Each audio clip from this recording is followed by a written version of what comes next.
Hello guys, dala na ko isda at saka manok.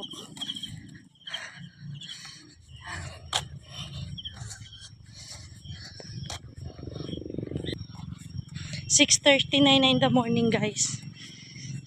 Maaga pa kami naglakad kanina ng 5:35 kami naglakad. Nakarating kami sa school is 6 o'clock. Ngayon, ikot pa ako sa Bano. Pauwiin ako guys. Ito na yung the hardest part guys.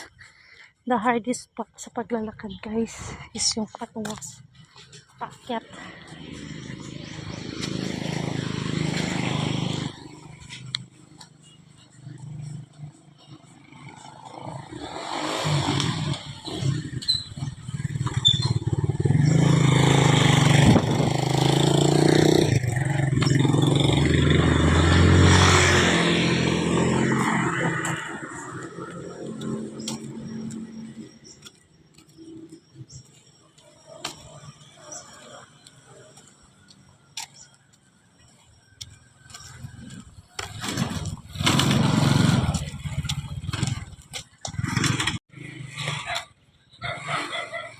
Paakyat na guys. Paakyat na.